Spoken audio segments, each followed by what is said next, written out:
Atos dos Apóstolos, capítulo 1. Prezado Teófilo, no primeiro volume deste livro, escrevi a respeito de tudo que Jesus começou a fazer e a ensinar, até o dia em que ele se despediu dos apóstolos, aqueles que ele havia escolhido por meio do Espírito Santo, e foi levado ao céu. Depois de sua morte, ele se apresentou vivo a eles, em diferentes lugares, por um período de 40 dias. Nesses encontros face a face, ele os orientou sobre assuntos concernentes ao reino de Deus. Entre os encontros e refeições, ele os aconselhou a não deixar Jerusalém, mas a esperar pelo que o Pai prometeu, a promessa que vocês ouviram de mim. João batizou com água, mas vocês serão batizados com o Espírito Santo. E isso acontecerá logo. Na última vez em que se reuniram, eles perguntaram: Mestre, o Senhor vai restaurar o reino a Israel agora? Chegou o momento? Ele respondeu: Vocês não devem tentar descobrir a hora. Determinar o tempo é responsabilidade do Pai. Vocês vão receber o Espírito Santo, e quando ele vier, vocês serão minhas testemunhas em Jerusalém, por toda a Judéia e Samaria, e até mesmo nos confins da terra. Essas foram suas últimas palavras. Enquanto observavam, ele foi levado e desapareceu numa nuvem. Eles ficaram ali, olhando para o céu vazio. De repente, 2 homens vestidos de branco apareceram e disseram: Galileus, por que estão parados olhando para o céu? Este mesmo Jesus, que vocês viram ser levado para o céu, voltará, tão certa e misteriosamente quanto partiu. Eles deixaram o Monte das Oliveiras e voltaram para Jerusalém, distante dali cerca de 1 quilômetro. Foram para a sala que usavam como local de reunião, que ficava no andar superior de uma casa. Pedro, João, Tiago, André, Filipe, Tomé, Bartolomeu, Mateus, Tiago, filho de Alfeu, Simão o Zelote, Judas, filho de Tiago. Eles concordaram em permanecer ali, unidos em oração, incluindo as mulheres. Também estavam ali a mãe de Jesus, Maria, e os irmãos dele. Enquanto estavam ali cerca de 120 pessoas, Pedro começou a dizer-lhes: Amigos, há muito tempo o Espírito Santo falou por meio de Davi sobre Judas, que se tornou o guia dos que prenderam Jesus. As Escrituras tinham de ser cumpridas. Judas era um de nós e tinha lugar designado neste ministério. Vocês sabem que ele aceitou aquele suborno maldito, comprou um pequeno terreno e teve um fim trágico. Sua barriga rasgou-se e suas vísceras se espalharam. Todos em Jerusalém sabem disso e chamam o lugar Campina do Assassinato. É conforme lemos nos Salmos, que seu lugar fique deserto, de modo que ninguém more lá. E também o que foi escrito depois, que outro assuma seu posto. Judas deve ter um substituto. Deve ser alguém do nosso grupo, alguém que está conosco desde o tempo em que Jesus foi batizado por João até o dia de sua ascensão, sendo também testemunha de sua ressurreição. Eles indicaram 2 nomes: José Barsabás, apelidado de Justo, e Matias. Então oraram: Ó Deus, Tu conheces cada um de nós no íntimo. Mostra-nos qual destes 2 escolhes para assumir este ministério de liderança, o lugar que Judas abandonou para seguir seu próprio caminho. Depois de orar, fizeram um sorteio. Matias foi escolhido e juntou-se aos 11 apóstolos. Atos, capítulo 2. Quando chegou a festa de Pentecoste, todos estavam juntos num só lugar. Inesperadamente, um som parecido com o de um vento ganhou força, e ninguém sabia de onde vinha. Todo o lugar foi tomado por aquele som. Em seguida, como um fogo que irrompe, o Espírito Santo se espalhou sobre eles e começaram a falar em diferentes línguas à medida que o Espírito agia. Por essa época, muitos judeus, peregrinos devotos do mundo inteiro, estavam em Jerusalém. Quando ouviram o som, eles vieram averiguar. Para espanto deles, cada um ouvia sua própria língua materna sendo falada por alguém. Sem entender o que estava acontecendo, perguntam-se: Eles não são galileus? Como é que estão falando em tantas línguas diferentes?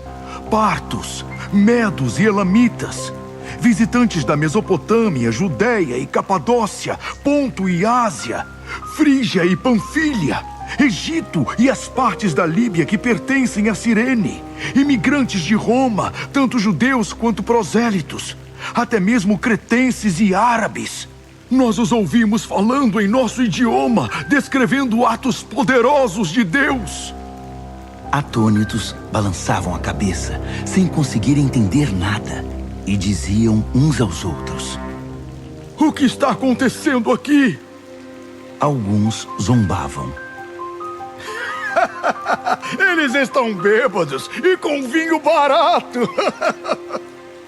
Apoiado pelos outros 11 apóstolos, Pedro tomou a palavra e fez este ousado pronunciamento: Irmãos judeus, vocês que estão visitando Jerusalém, ouçam com atenção e procurem entender. Ninguém está bêbado aqui, como alguns estão pensando. Eles não tiveram tempo de se embebedar, porque ainda são 9 horas da manhã. O que está acontecendo é o que o profeta Joel anunciou. Nos últimos dias, Deus diz: vou derramar meu espírito sobre todo tipo de gente. Seus filhos vão profetizar e também suas filhas. Seus jovens terão visões, seus velhos terão sonhos. Quando chegar a hora, vou derramar meu espírito sobre todos os que me servem, homens e mulheres de igual modo, e eles vão profetizar. Mostrarei maravilhas no céu e sinais na terra, sangue, fogo e fumaça. O sol ficará escuro e a lua vermelha antes que chegue o dia do Senhor, o dia tremendo e maravilhoso. E quem pedir ajuda a mim, Deus, será salvo. Irmãos israelitas, ouçam com atenção. Jesus, o Nazareno, homem credenciado por Deus entre vocês, os milagres, as maravilhas e os sinais que Deus fez por meio dele são bem conhecidos. Esse Jesus, conforme o estabelecido no plano de Deus, foi traído por homens que tomaram a lei nas próprias mãos e entregue a vocês, que o pregaram numa cruz e o mataram. Mas Deus desatou as cordas da morte e o ressuscitou. A morte não foi capaz de segurá-lo. Davi previu isso tudo. Eu vi Deus diante de mim o tempo todo. Nada pode me abalar. Ele está ao meu lado. Minha alegria extravasa, exultante. Fixei minha morada na terra da esperança. Sei que nunca me lançarás no Hades. Jamais sentirei o cheiro da morte. Puseste meus pés no caminho da vida, com tua face brilhando como um sol de alegria ao meu redor. Prezados amigos, permitam-me ser franco. Nosso antepassado Davi está morto e sepultado. Seu túmulo está aí, onde todos podem ver. Mas sendo também profeta e sabendo que Deus jurou solenemente que um descendente dele assumiria seu reino, ele previu também a ressurreição do Messias. Não haverá ida ao Hades, nenhum cheiro da morte. Esse Jesus Deus ressuscitou, e cada um de nós aqui é testemunha disso. Depois de ser elevado às alturas e sentar-se à direita de Deus, ele recebeu a promessa do Espírito Santo da parte do Pai e derramou o Espírito que recebeu. É isso que vocês estão vendo e ouvindo. Davi não subiu aos céus, mas disse: Deus disse ao meu Senhor: assente-se aqui ao meu lado direito, até que eu faça dos seus inimigos um descanso para os seus pés. Todo Israel, portanto, entenda isto. não há lugar para dúvida. Deus fez Senhor e Messias aquele Jesus que vocês crucificaram. Os que ouviam perguntaram a Pedro e aos outros apóstolos: Irmãos, o que vamos fazer agora? Pedro respondeu: Mudem de vida. Voltem-se para Deus e sejam batizados, cada um de vocês, no nome de Jesus Cristo, para que seus pecados sejam perdoados. Recebam o dom do Espírito Santo. A promessa é para vocês e para os seus filhos, mas também para todos os que estão longe. Na verdade, aqueles a quem o Senhor Deus chamar. Ele aprofundou o assunto, insistindo com eles cada vez mais. Saiam enquanto podem. Saiam desta cultura doente e vazia. Naquele dia, cerca de 3.000 pessoas foram convencidas por aquela palavra. Batizadas e arroladas, elas passaram a seguir o ensino dos apóstolos, a vida em comunidade, a refeição comunitária e a prática da oração. Todos ficaram perplexos com os sinais e maravilhas realizados por meio dos apóstolos. Os crentes viviam numa harmonia maravilhosa e tinham tudo em comum. Vendiam o que possuíam e deixavam os recursos à disposição para atender às necessidades de quem precisasse. Eles seguiam uma disciplina diária de cultos no templo, seguidos de refeições nas casas. Cada refeição era uma celebração vibrante e alegre, com muito louvor a Deus. O povo da cidade apreciava o que via. Todos os dias, o número deles aumentava, e Deus acrescentava os que iam sendo salvos. Atos, capítulo 3. Certo dia, às 3 da tarde, Pedro e João foram ao templo para uma reunião de oração. No mesmo instante, um homem aleijado de nascença estava sendo carregado para lá. Todos os dias, ele ficava sentado perto da porta do templo, chamada Formosa, para pedir esmolas aos que ali entravam. Quando ele viu que Pedro e João se dirigiam à entrada do templo, pediu uma esmola. Pedro, junto com João, olhou-o bem nos olhos e disse: Olhe para nós. Ele olhou na esperança de ganhar uns trocados. Pedro continuou: Não tenho um centavo para dar a você, mas vou dar o que tenho. Em nome de Jesus Cristo de Nazaré, comece a andar. Dito isso, segurou o mendigo pela mão direita e puxou-o. Num segundo, os pés e tornozelos do homem se firmaram. Ele deu um salto e começou a andar. O homem entrou no templo com eles, andando para todo lado, dançando e louvando a Deus. Todos os que estavam ali puderam vê-lo andando e louvando a Deus. Eles esfregavam os olhos, custando acreditar no que viam, pois reconheceram imediatamente o aleijado que pedia esmolas perto da porta do templo. O homem, empolgado, dançava em torno de Pedro e João. Os que estavam presentes cercaram um trio no pórtico de Salomão para conferir de perto o milagre. Quando Pedro percebeu a plateia ali formada, dirigiu a palavra a eles. Caros israelitas, por que tanto espanto? Porque nos olham como se o homem estivesse andando por causa do nosso poder ou devoção. O Deus de Abraão, Isaque e Jacó, o Deus dos nossos antepassados, glorificou o seu filho Jesus, aquele que Pilatos declarou inocente e vocês rejeitaram. Vocês rejeitaram o santo, o justo e pediram um assassino em seu lugar. Vocês mataram o autor da vida que Deus ressuscitou dos mortos. E nós somos testemunhas disso.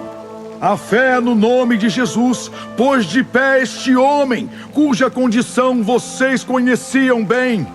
Sim, a fé, e nada menos que a fé, deixou este homem curado diante de todos vocês. Agora, amigos, sei que nem vocês, nem seus líderes tinham ideia do que estavam fazendo quando mataram Jesus. Mas Deus, que pela pregação de todos os profetas já havia determinado que o Messias seria morto, sabia exatamente o que vocês iriam fazer e usou isso para cumprir seu plano. Mas é hora de mudar de vida. Voltem para Deus, para que Ele limpe os seus pecados e derrame bênçãos para renová-los e envie o Messias, a saber, Jesus, que Ele preparou para seu povo. Por enquanto, ele precisa permanecer nos céus, até que tudo seja restaurado, a fim de pôr em ordem outra vez tudo aquilo que Deus anunciou por meio dos seus santos profetas. Moisés, por exemplo, disse: do meio de vocês, Deus levantará um profeta como eu. Ouçam cada palavra que ele disser. Quem se recusar a ouvir esse profeta será eliminado do povo. Todos os profetas, desde Samuel, afirmaram com veemência a mesma coisa, que este tempo chegaria. Esses profetas, somados à aliança que Deus fez com os antepassados de vocês, são sua árvore genealógica. Os termos da aliança que Deus fez com Abraão são estes: pelo seu descendente, todas as famílias da terra serão abençoadas. Mas vocês são os primeiros da fila. Deus ressuscitou seu filho e o enviou para abençoar vocês, um a um, para que se convertam dos seus maus caminhos. Atos, capítulo 4. Enquanto Pedro e João falavam ao povo, os sacerdotes, o chefe da guarda do templo e alguns saduceus se aproximaram, indignados com o fato de aqueles apóstolos pretensiosos estarem instruindo o povo e afirmando que Jesus havia ressuscitado dos mortos. Os dois foram presos e ficaram no cárcere até o dia seguinte, pois já era tarde da noite. Mas a essa altura, muitos dos que tinham ouvido a mensagem haviam crido, cerca de 5.000 pessoas. No dia seguinte, foi convocada uma reunião em Jerusalém. Os governantes, líderes religiosos e mestres da lei judaica, o sacerdote principal Anás e os demais, Caifás, João, Alexandre, enfim, todos que tinham alguma influência estavam lá. Eles puseram Pedro e João no meio da sala e os pressionaram. Quem deu autoridade a vocês? O que pretendem com isso? E naquela hora, cheio do Espírito Santo, Pedro respondeu: governantes e líderes do povo, se fomos trazidos a julgamento hoje por ajudar um homem doente, se estamos sendo investigados por causa desta cura, vou ser bem claro com vocês. Não temos nada a esconder. Foi pelo nome de Jesus Cristo de Nazaré, aquele que vocês mataram numa cruz e que Deus ressuscitou dos mortos.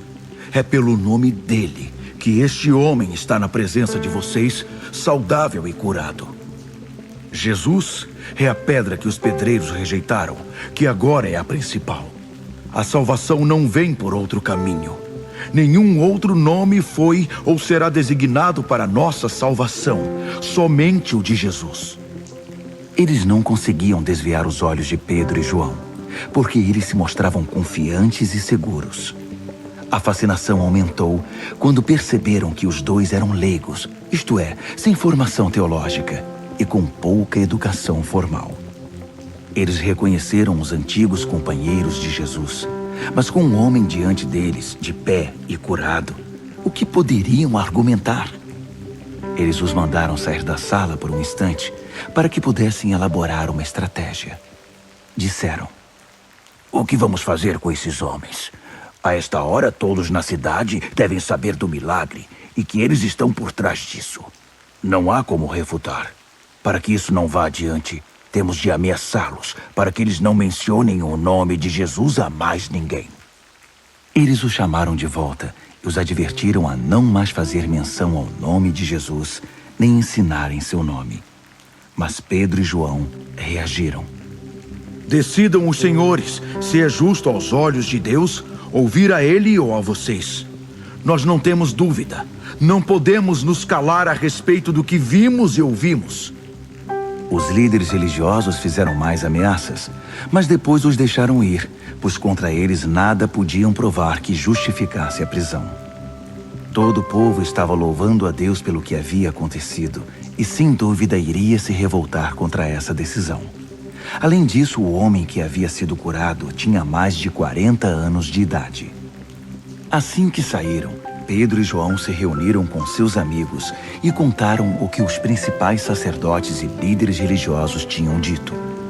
Ouvindo o relato, eles ergueram a voz numa bela e harmoniosa oração.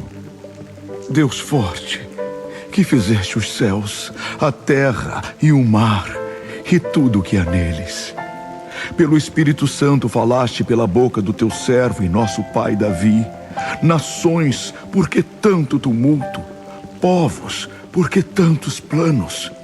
Os líderes da terra brigam por posições. Poderosos se encontram em reuniões de cúpula. Os que negam Deus e se rebelam contra o Messias. Pois de fato, eles se reuniram. Herodes e Pôncio Pilatos com nações e povos, e até mesmo Israel, nesta cidade, para planejar contra seu santo filho Jesus, aquele a quem fizeste Messias, para levar adiante os planos que elaboraste há muito tempo. Agora eles atacam de novo. Cuida destas ameaças e dá aos teus servos confiança e coragem para pregar tua mensagem. Estenda a mão para realizar curas, milagres e maravilhas em nome do teu santo servo Jesus. Enquanto eles oravam, o lugar em que estavam reunidos tremeu. Eles foram cheios do Espírito Santo e continuaram a proclamar a palavra de Deus com coragem e confiança. Toda a comunidade de cristãos estava unida, um só coração, uma única mente. Eles não alegavam direito de propriedade nem do que era deles. Ninguém dizia, isto é meu e de ninguém mais. Eles compartilhavam tudo. Os apóstolos davam um testemunho poderoso da ressurreição do Senhor Jesus e a graça repousava sobre todos eles. Além disso, ninguém do grupo passava necessidade. Os que possuíam campos ou casas vendiam essas propriedades e entregavam o dinheiro da venda aos apóstolos como oferta. Os apóstolos, por sua vez, distribuíam esses recursos de acordo com a necessidade de cada um. José, que os apóstolos chamavam de Barnabé, que significa filho da consolação, levita, nascido em Chipre, vendeu uma propriedade que possuía, trouxe o dinheiro e o entregou como oferta aos apóstolos. Atos, capítulo 5. Mas um homem chamado Ananias, com a conivência da esposa Safira, vendeu uma propriedade e guardou parte do valor da venda para si. Em seguida, entregou o restante aos apóstolos como oferta. Mas inesperadamente, Pedro lhe disse: Ananias, como você permitiu que Satanás o levasse a mentir ao Espírito Santo, escondendo parte do dinheiro da venda da propriedade? Antes de vendê-la, tudo era seu. Depois que a vendeu, poderia ter gastado o dinheiro como quisesse. Como foi cair nessa armadilha? Você não mentiu aos homens, mas a Deus. Assim que ouviu essas palavras, Ananias caiu morto. E todos os que ouviram a conversa ficaram apavorados. Em seguida, alguns jovens levaram o corpo e o sepultaram. Passadas não mais de 3 horas, chegou a esposa dele, sem saber o que havia acontecido. E Pedro lhe perguntou: Diga-me, essa oferta foi o preço total da sua propriedade? Sim, foi esse o preço, ela respondeu. Pedro prosseguiu: O que a levou a ser conivente nessa conspiração contra o Espírito do Senhor? Os homens que sepultaram seu marido estão para chegar, e você será a próxima. Mal ele pronunciou essas palavras, ela caiu morta. Quando os jovens chegaram, encontraram o corpo da mulher, que foi carregado e sepultado ao lado do corpo do marido. Nesse tempo, a igreja inteira e todos os que tomaram conhecimento do fato sentiram um respeito profundo por Deus. Eles perceberam que com Deus não se pode brincar. O trabalho dos apóstolos resultou em muitos sinais da parte de Deus entre o povo. Coisas maravilhosas aconteceram. Eles se reuniam regularmente no templo, no pórtico de Salomão, e a harmonia entre eles era notável. Mas ainda que os admirasse, o povo hesitava em unir-se a eles. Apesar disso, o número dos que passaram a confiar no Senhor aumentava sempre. Homens e mulheres, vindos de todos os lugares. Eles chegavam a deixar os doentes na calçada sobre macas, esperando que fossem tocados pela sombra de Pedro quando ele passasse. Multidões vinham das cidades ao redor de Jerusalém, trazendo os enfermos, e todos eram curados. Sentindo-se afrontados com tudo isso, o sacerdote principal e seus aliados, principalmente os saduceus, entraram em ação. Prenderam os apóstolos e os lançaram na cadeia da cidade. No entanto, durante a noite, um anjo de Deus abriu a porta da cadeia e os libertou. E lhes disse: vão ao templo e fiquem firmes. Digam ao povo tudo o que precisa ser dito a respeito dessa vida. Eles obedeceram, entraram no templo ao raiar do dia e prosseguiram com seu ensinamento. Alheios a isso, o sacerdote principal e seus companheiros convocaram o concílio judaico e mandaram buscar os prisioneiros. Ao chegar à cela, os guardas não encontraram ninguém. Voltaram imediatamente e informaram: encontramos a cela trancada e os guardas nas portas, mas quando entramos não havia ninguém.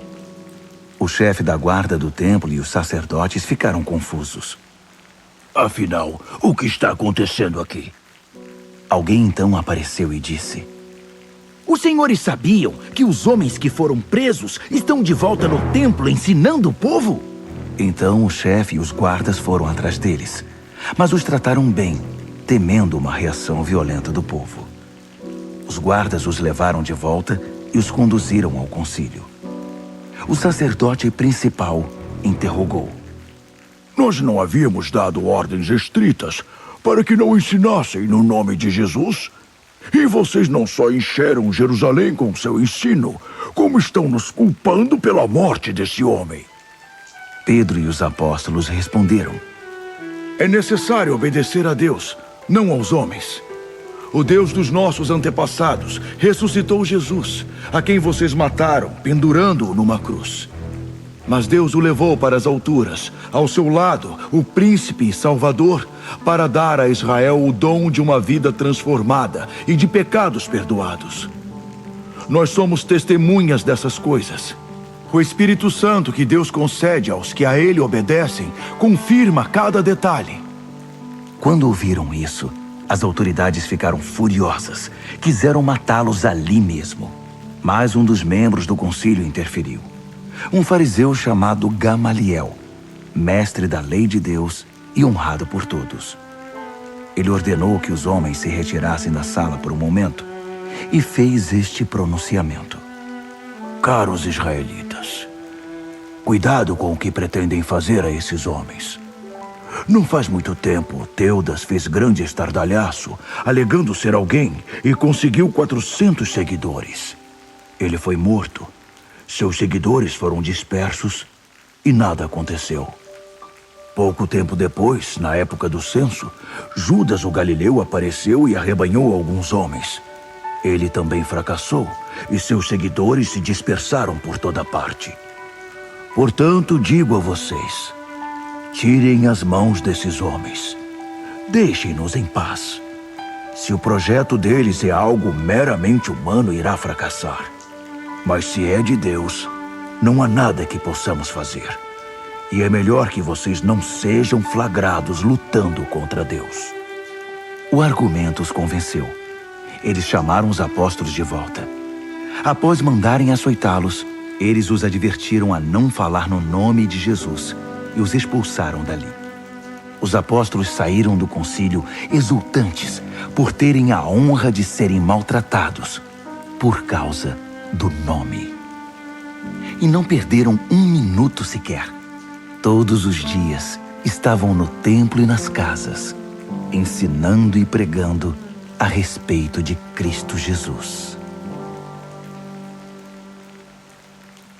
Atos, capítulo 6.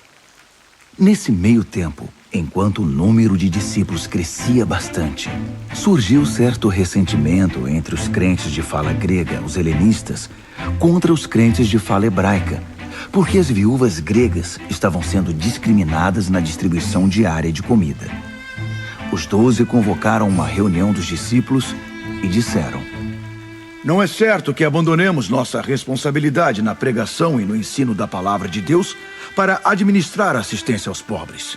Por isso, amigos, escolham 7 homens dentre vocês, em quem todos confiem e que sejam cheios do Espírito Santo e de bom senso, e lhes designaremos essa tarefa.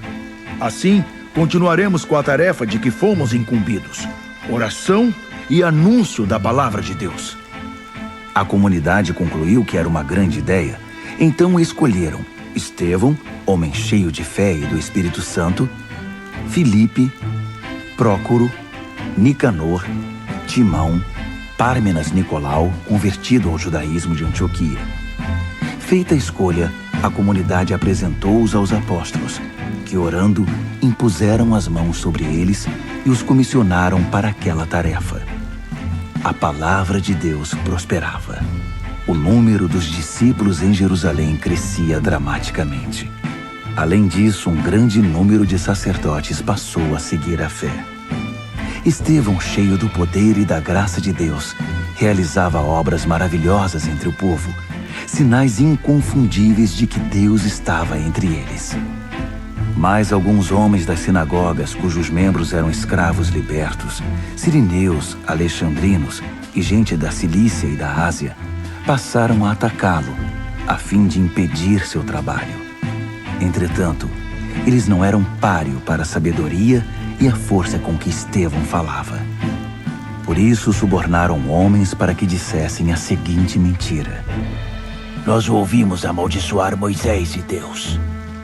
A denúncia incitou os ânimos do povo, de seus líderes e dos mestres religiosos. Eles agarraram Estevão e o levaram perante o concílio. Apresentaram testemunhas subornadas que diziam: Este homem não para de falar contra o lugar santo e contra a lei de Deus. Até o ouvimos dizer que Jesus de Nazaré destruiria este lugar e que daria fim a todos os costumes instituídos por Moisés. Os membros do concílio olharam para Estevão e não conseguiram mais tirar os olhos dele, porque seu rosto parecia o rosto de um anjo.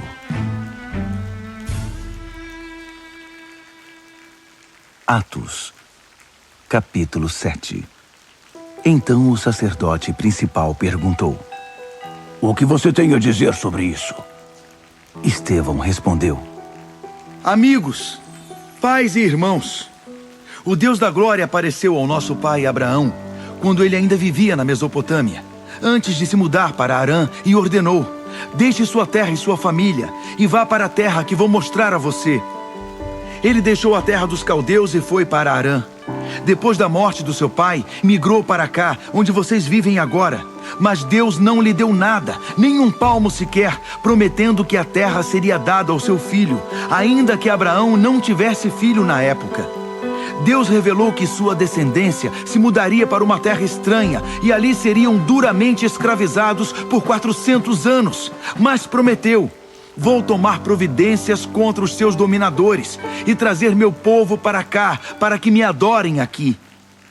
Deus firmou uma aliança com Abraão e assinou na carne do patriarca pela circuncisão. Abraão teve seu filho Isaque e 8 dias depois fez o sinal da circuncisão no menino também.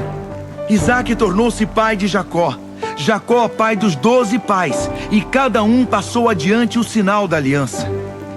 Certo dia, os pais, cheios de inveja, venderam José como escravo para o Egito. Mas Deus estava lá com ele e não só o livrou de todas as suas lutas, como o levou até a presença do faraó, rei do Egito, que ficou tão impressionado com José que o pôs como responsável de todo o Egito, até mesmo de seus assuntos pessoais. Mais tarde, uma fome atingiu a região, do Egito a Canaã, com terríveis consequências.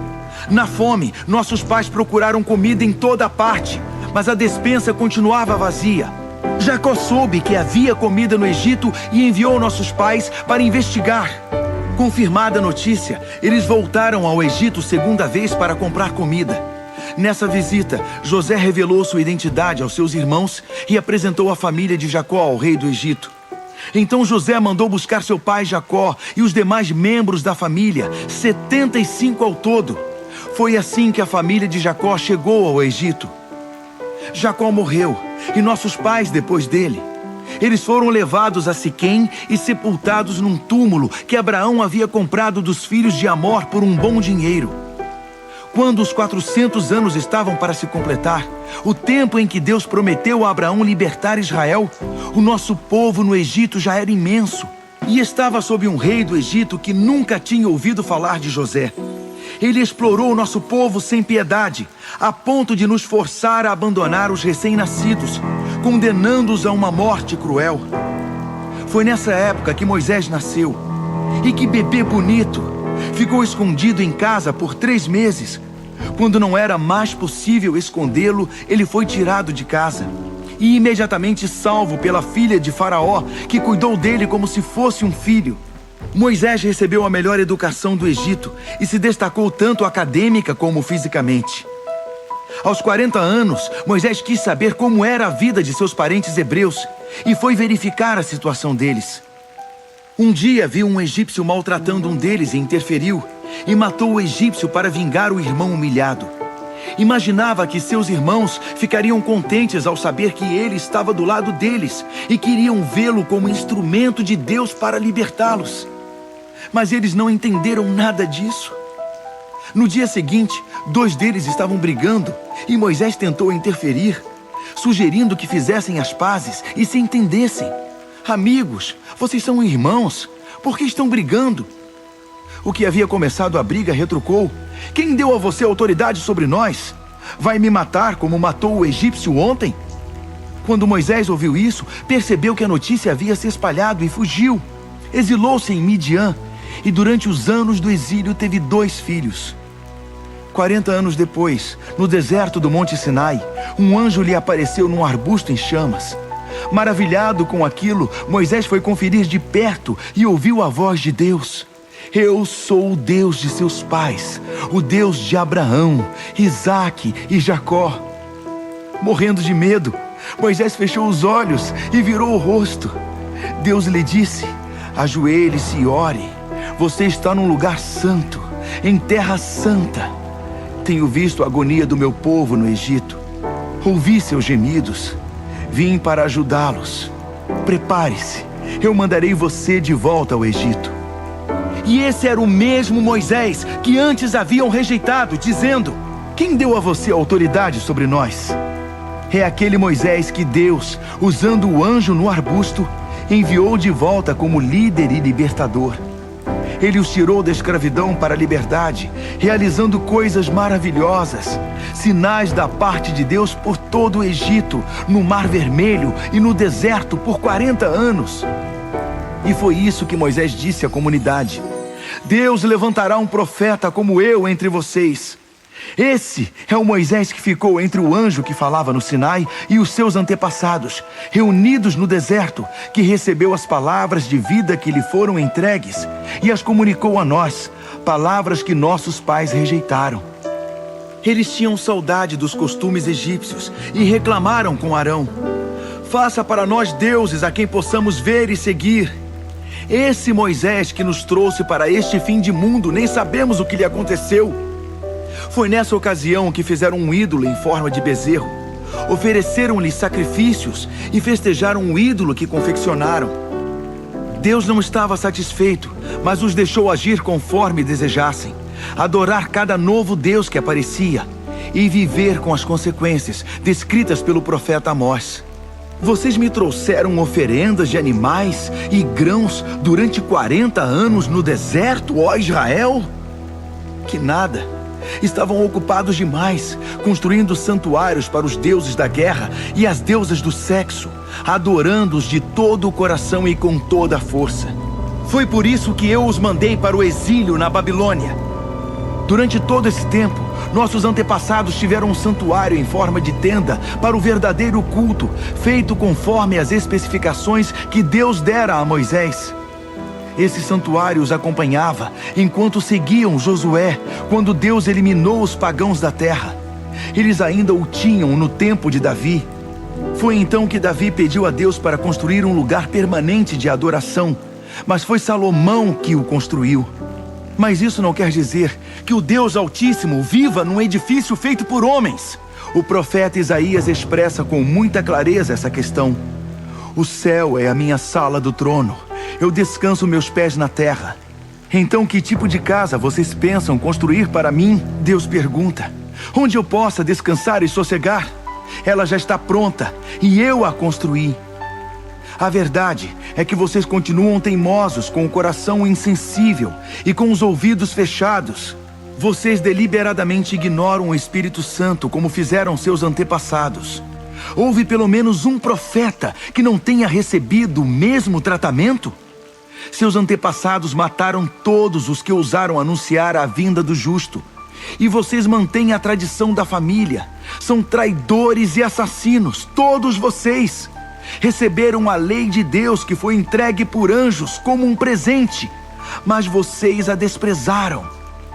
Mal ele acabou de falar, o povo deu vazão à fúria, com vaias, assobios e ofensas. Mas Estevão, cheio do Espírito Santo, nem prestou atenção.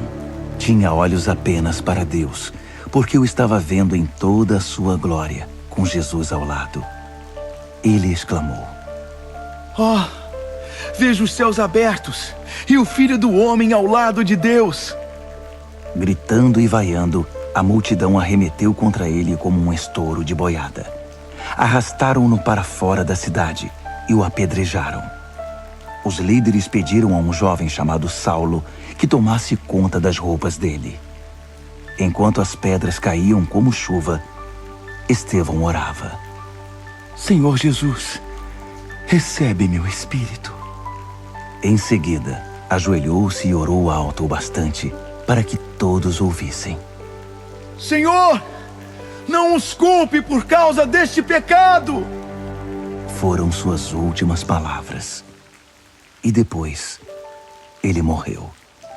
E Saulo estava ali, comemorando com os assassinos.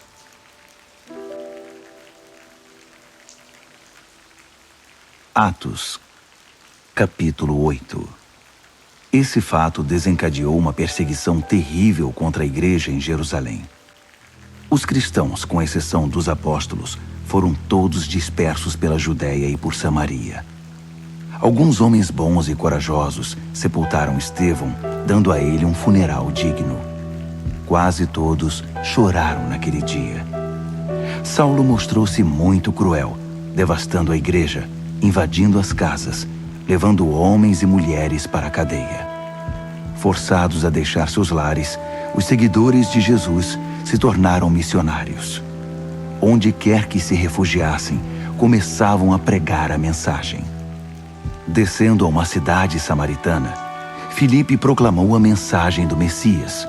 Quando o povo ouviu sua pregação e viu os milagres, claros sinais da ação de Deus, eles se apegaram a cada palavra. Pessoas que não podiam ficar em pé nem andar foram curadas naquele dia. Os espíritos malignos protestavam e faziam estardalhaço, mas eram expulsos. Houve muita alegria naquela cidade. Antes da chegada de Filipe, um tal Simão costumava praticar magia na cidade, ganhando fama com isso e manipulando os samaritanos com sua feitiçaria.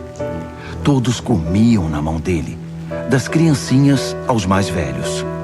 O povo acreditava que Simão tinha poderes sobrenaturais e os chamavam de grande mago. Ele morava ali havia algum tempo e todos o admiravam. Mas quando Filipe veio à cidade, anunciando as novas do reino de Deus e proclamando o nome de Jesus Cristo, eles se esqueceram de Simão e foram batizados, depois de se tornarem cristãos. O próprio Simão creu, foi batizado e, a partir daí, tornou-se a sombra de Filipe. Estava tão fascinado com os sinais e milagres de Deus que não saía de perto dele. Quando os apóstolos em Jerusalém tomaram conhecimento de que Samaria tinha aceitado a mensagem, enviaram Pedro e João para orar por eles, a fim de que recebessem o Espírito Santo. Até aquele momento, eles tinham sido batizados apenas no nome do Senhor Jesus. O Espírito Santo ainda não tinha vindo sobre eles.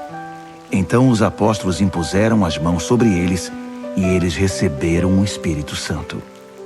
Quando Simão viu que os apóstolos concediam o Espírito com a simples imposição de mãos, ofereceu-lhes muito dinheiro entusiasmado. Vendam-me o segredo de vocês. Como conseguem fazer isso? Quanto querem? Façam um preço. Mas Pedro reagiu. Para o inferno você e seu dinheiro! Como ousa pensar que pode comprar o dom de Deus? Você nunca vai tomar parte da obra de Deus com suborno e barganha. Trate já de mudar de vida. Peça ao Senhor que o perdoe por querer usar Deus para ganhar dinheiro. Vejo que não deixou o velho hábito.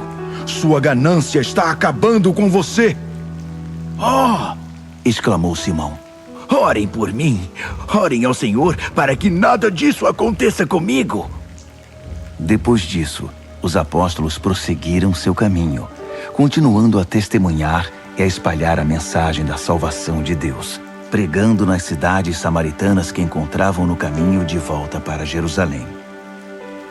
Certo dia, um anjo de Deus disse a Filipe: ao meio-dia de hoje, quero que vá àquela estrada deserta que liga Jerusalém a Gaza. Ele foi e deparou com um eunuco etíope que vinha pela estrada. O homem voltava para a Etiópia depois de uma peregrinação a Jerusalém. Ele era ministro naquele país, responsável pelas finanças de Candace, rainha dos etíopes. Ele viajava numa carruagem e lia o profeta Isaías. O Espírito disse a Filipe: suba na carruagem. Correndo ao lado do veículo, Filipe ouviu o eunuco ler o profeta Isaías e perguntou: você entende o que está lendo? Ele respondeu: como, se não tenho quem me explique? E convidou Filipe para que subisse na carruagem. A passagem que ele estava lendo era esta: como uma ovelha levada ao matadouro, silencioso como um cordeiro na tosquia, ele estava quieto sem dizer nada. Foi ridicularizado e humilhado, não teve um julgamento justo. Mas agora, quem pode contar seus parentes, uma vez que ele foi tirado da terra? O eunuco perguntou: diga-me, a quem o profeta se refere? A ele mesmo ou a outro? Filipe não perdeu a oportunidade. Partindo daquela passagem, deu testemunho de Jesus. Em certo ponto da estrada, aproximaram-se de um lugar com águas correntes. O eunuco disse: olhe, aqui há água. O que me impede de ser batizado? Assim ele ordenou ao condutor da carruagem que parasse. Ambos desceram e Filipe o batizou ali mesmo. Quando saíram da água, o Espírito de Deus de repente levou Filipe. Foi a última vez que o eunuco o viu. Feliz da vida, o eunuco continuou sua jornada, pois agora possuía o que tanto havia buscado. Filipe apareceu em Azoto e depois rumou para o norte, pregando a mensagem em todas as cidades pelo caminho até chegar a Cesareia.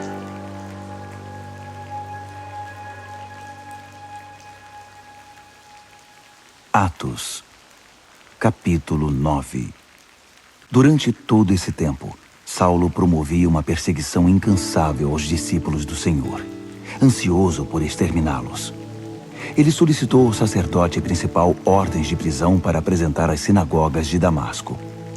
Assim, caso encontrasse ali alguém que pertencesse ao caminho, mulher ou homem, poderia prendê-los e levá-los a Jerusalém. Ele partiu. Já pelas redondezas de Damasco, foi surpreendido por um raio de luz que o cegou. Ele caiu ao chão e ouviu uma voz: Saulo, Saulo, por que você me persegue? Ele perguntou: Quem és, Senhor? Sou Jesus, aquele que você persegue. Quero que se levante e entre na cidade.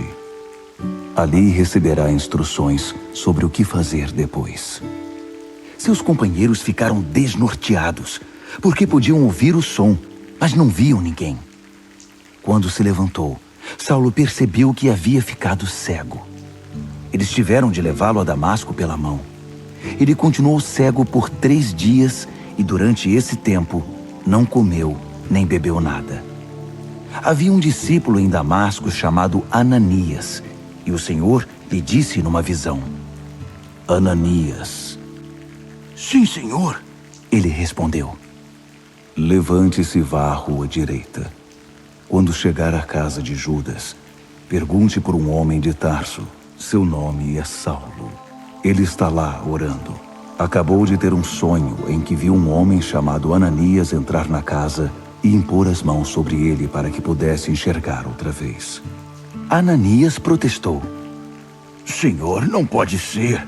Todos falam desse homem e das coisas terríveis que tem feito, do terror que causa contra o povo do Senhor em Jerusalém. E agora ele está aqui com documentos do sacerdote principal que o autorizam a fazer o mesmo conosco.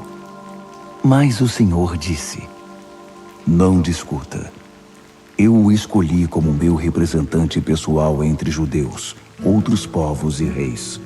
E agora estou prestes a mostrar a ele o que o aguarda, o sofrimento que acompanhará a tarefa.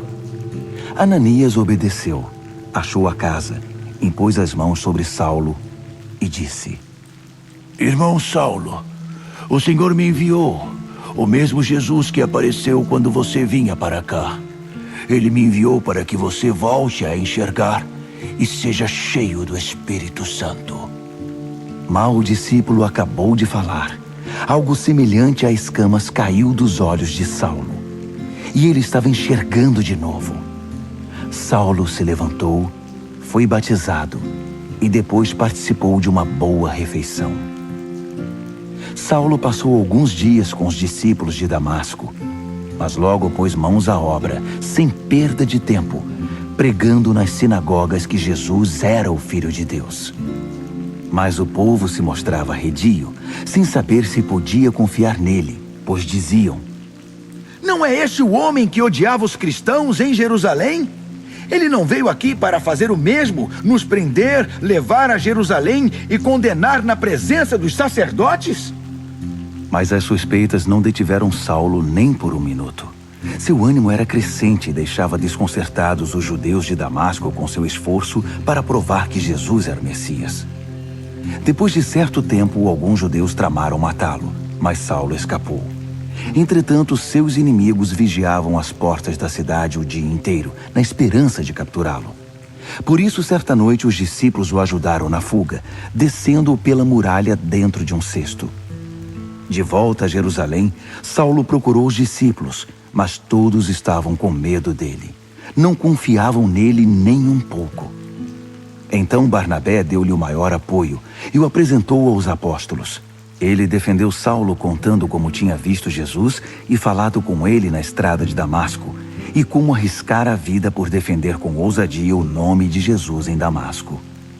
Dessa maneira, Saulo foi aceito por eles, entrando e saindo de Jerusalém sem ser interrogado, pregando com liberdade no nome do Senhor.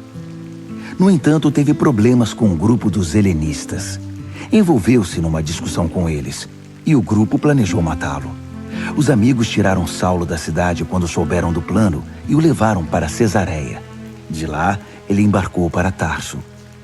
Depois disso, a perseguição foi amenizada, e a igreja caminhou em paz por um tempo. Por todo o país, Judéia, Samaria, Galiléia, foi constatado seu crescimento. Tudo era permeado por um profundo sentimento de temor a Deus. O Espírito Santo estava com eles e os fortalecia. Eles cresciam maravilhosamente. Em sua missão de visitar todas as igrejas, Pedro chegou a Lida e se encontrou com os cristãos da cidade. Havia ali um homem chamado Enéas. Ele vivia paralítico numa cama havia 8 anos. Pedro disse: Enéas, Jesus Cristo o cura. Levante-se e arrume sua cama. O homem pulou da cama na hora. Vendo o homem andar, os habitantes de Lida e Sarona perceberam que Deus estava vivo e ativo no meio deles. Em Jope havia uma discípula chamada Tabita, nome que quer dizer gazela no grego. Ela era bem conhecida por fazer o bem e ajudar os outros. Enquanto Pedro visitava a região, ela adoeceu e morreu. Os amigos prepararam seu corpo para o funeral e o puseram numa sala apropriada. Alguns discípulos ouviram que Pedro estava nas vizinhanças de Lida e enviaram 2 homens que o convidaram a ir com eles.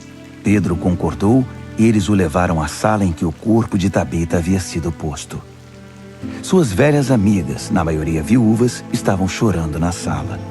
Elas mostraram a Pedro peças de roupa que Gazela havia feito. Pedro retirou as viúvas da sala, ajoelhou-se e orou. Depois, ordenou à morta: Tabita, levante-se. Ela abriu os olhos e, quando viu Pedro, sentou-se. Ele a tomou pela mão e a ajudou. Em seguida, chamou os cristãos e as viúvas e apresentou-a viva. A notícia do milagre correu toda a cidade de Jope. Com isso, muitos passaram a confiar no Senhor. Pedro ficou um longo tempo na cidade como convidado de Simão, o curtidor de couro. Atos, capítulo 10.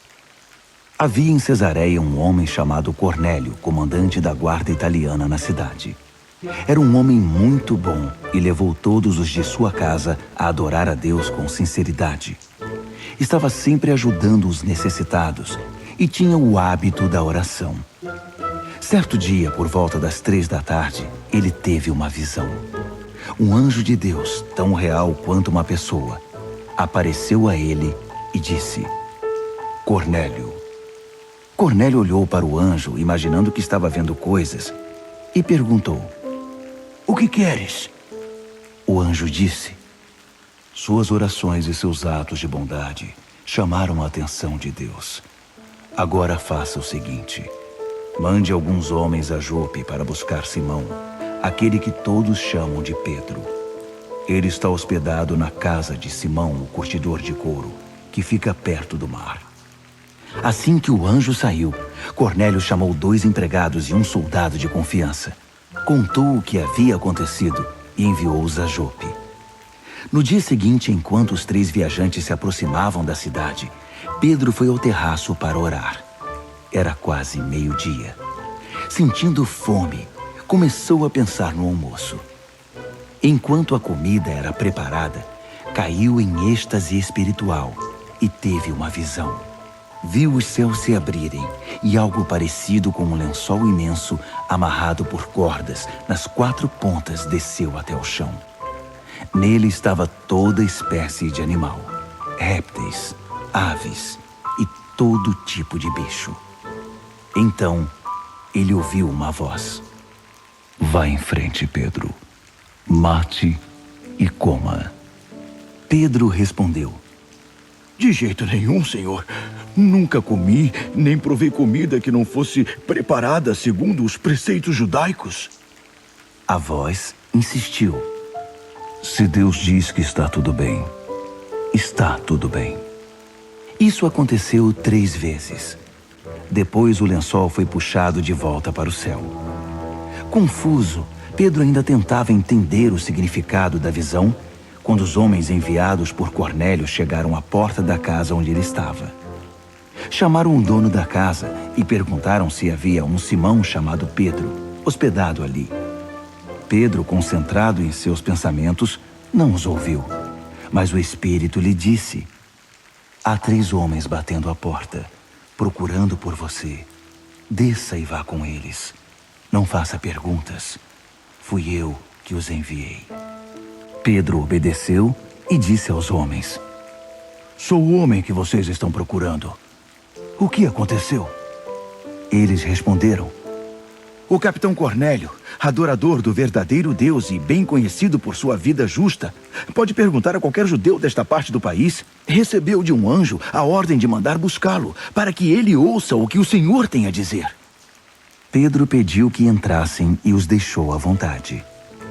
Na manhã seguinte, ele se levantou e foi com eles. Alguns amigos de Jope os acompanharam. Chegaram a Cesareia após um dia de viagem. Cornélio os aguardava e não estava sozinho. Havia reunido os parentes e amigos mais chegados. No instante em que Pedro passou pela porta, Cornélio pôs-se em pé, saudou-o e se curvou para adorá-lo. Mas Pedro o fez levantar-se na hora. Não faça isso. Sou apenas um homem igual ao Senhor. Conversando, eles entraram na casa e Cornélio apresentou Pedro a todos os presentes. Dirigindo-se a eles, Pedro disse: Estou fazendo algo totalmente fora dos padrões, porque os judeus não visitam pessoas de outros povos, nem se associam com elas. Mas Deus me mostrou que ninguém é melhor que ninguém. Por isso, tão logo fui enviado, eu vim sem fazer perguntas. Mas agora gostaria de saber por que vocês me procuraram. Cornélio explicou: Há 4 dias, mais ou menos a esta hora, por volta das 3 horas da tarde, eu estava em casa, orando. De repente, um homem apareceu na minha frente, inundando o quarto de luz. Ele disse: Cornélio, suas orações diárias e seus atos de bondade chamaram a atenção de Deus. Mande alguém a Jope buscar Simão, também chamado Pedro. Ele está hospedado com Simão, o curtidor de couro, perto do mar. E foi o que eu fiz. Mandei chamá-lo. E agradeço sua atenção em ter vindo. Agora estamos todos aqui, na presença de Deus, prontos para ouvir o que o Senhor pôs em seu coração para nos falar. Pedro então passou a contar-lhes as boas notícias. Esta é a verdade de Deus. Nada pode ser mais claro. Deus não tem prediletos. Não importa sua etnia ou sua origem. Se têm sede de Deus e estão prontos a fazer o que Ele diz, a porta está aberta. A mensagem que Ele enviou aos israelitas é que por meio de Jesus Cristo, todas as coisas estão sendo restauradas. E agora vejo que Ele está fazendo isso em toda parte, com todo mundo. Vocês devem saber o que aconteceu na Judéia. Começou na Galileia, quando João apareceu pregando uma mudança de vida radical. Depois chegou Jesus de Nazaré, ungido por Deus com o Espírito Santo. Ele percorreu a nação, ajudando o povo e curando todos os que eram oprimidos pelo diabo. Ele podia fazer isso porque Deus estava com ele. Nós mesmos fomos testemunhas de tudo o que ele fez na terra dos judeus e em Jerusalém, onde o mataram, pregando-o numa cruz. Mas 3 dias depois, Deus o ressuscitou e ele foi visto, mas não por todos. Ele não se apresentou publicamente como antes. Nós somos as testemunhas escolhidas por Deus. Fomos nós que comemos e bebemos com Jesus depois que ele voltou dos mortos. Ele nos deu a tarefa de anunciar essa verdade, de apresentar o solene testemunho de que Ele é aquele que Deus designou juiz dos vivos e dos mortos. Mas não estamos sozinhos nisso. Afirmamos que é somente por meio dele que recebemos o perdão dos pecados, o que é confirmado por todos os profetas. Mal a mensagem foi anunciada, o Espírito Santo desceu sobre os ouvintes. Os judeus convertidos que acompanhavam Pedro não podiam acreditar no que viam. Não podiam crer que o dom do Espírito Santo fosse derramado sobre não-judeus. E como? E eles os ouviram falar em línguas e louvar a Deus. Pedro perguntou: Podemos negar o batismo com água a esta gente? Há alguma objeção? Afinal, eles receberam o Espírito Santo como nós. Não havendo oposição, ordenou que eles fossem batizados em nome de Jesus Cristo. E Pedro foi convidado a ficar com eles alguns dias. Atos, capítulo 11. A notícia espalhou-se rapidamente. E não demorou muito para que os líderes e os cristãos de Jerusalém soubessem do ocorrido. Eles foram informados de que alguns estrangeiros não-judeus agora eram parte da comunidade. Quando Pedro voltou para Jerusalém, alguns de seus antigos companheiros, preocupados com a questão da circuncisão, vieram censurá-lo. O que você pensa que está fazendo, envolvendo-se com essa gente, comendo o que é proibido e arruinando nossa reputação? Começando do princípio, Pedro contou toda a história. Eu estava na cidade de Jope orando. Entrei em êxtase espiritual e tive uma visão. Um lençol imenso, sustentado por cordas nas 4 pontas, desceu do céu e parou no chão, bem na minha frente. No lençol estavam animais do campo e selvagens, répteis e aves, todo tipo de bicho. Fascinado, fiquei pensando naquilo. Então, ouvi uma voz. Vá em frente, Pedro. Mate e coma.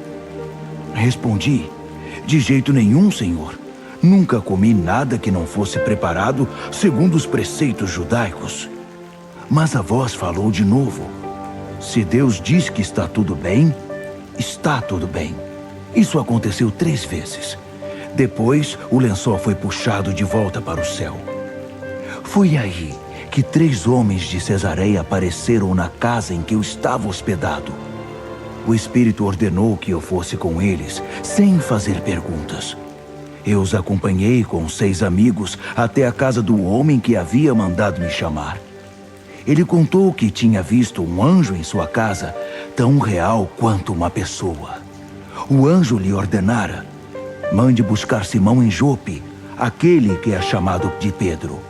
O que ele vai dizer salvará a sua vida. Na verdade, sua e de todos os seus. Então comecei a falar. Eu tinha apenas começado a falar quando o Espírito Santo desceu sobre eles, exatamente como aconteceu conosco no princípio. Naquele momento, lembrei-me das palavras de Jesus. João batizou com água, mas vocês serão batizados com o Espírito Santo. Então pergunto a vocês, se Deus concedeu a eles o mesmo dom que deu a nós quando cremos no Senhor Jesus Cristo, como eu poderia me opor a Deus? Ao ouvir o relato, eles ficaram quietos e, em seguida, começaram a louvar a Deus. Então, aconteceu. Deus se manifestou a outras nações, abrindo para elas o caminho da vida. Os que haviam sido dispersos pela perseguição iniciada com a morte de Estevão foram parar na Fenícia, em Chipre e em Antioquia, mas ainda falavam e se relacionavam apenas com outros judeus. Então alguns homens de Chipre e Cirene foram a Antioquia e começaram a pregar a mensagem aos gregos. Deus gostou do que fizeram e mostrou sua plena aprovação.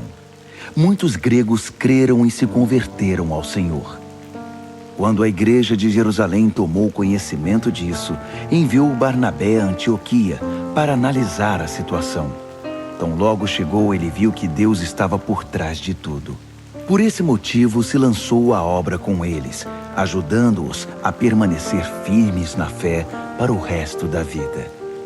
Ele era um homem bom, cheio de entusiasmo, que confiava no agir do Espírito Santo. A comunidade cresceu e se fortaleceu no Senhor. Algum tempo depois, Barnabé foi a Tarso à procura de Saulo. Ele o encontrou e o trouxe para Antioquia. Passaram um ano inteiro ali, dirigindo as reuniões da igreja e ensinando o povo. E foi em Antioquia que os discípulos, pela primeira vez, foram chamados cristãos. Por essa mesma época, alguns profetas chegaram a Antioquia. Vinham de Jerusalém. Um deles, chamado Ágabo, levantou-se um dia e, impelido pelo Espírito, anunciou que uma fome severa estava para devastar o país, que de fato aconteceu no reinado de Cláudio. Então, os discípulos decidiram enviar cada um o que pudesse para ajudar os cristãos da Judéia.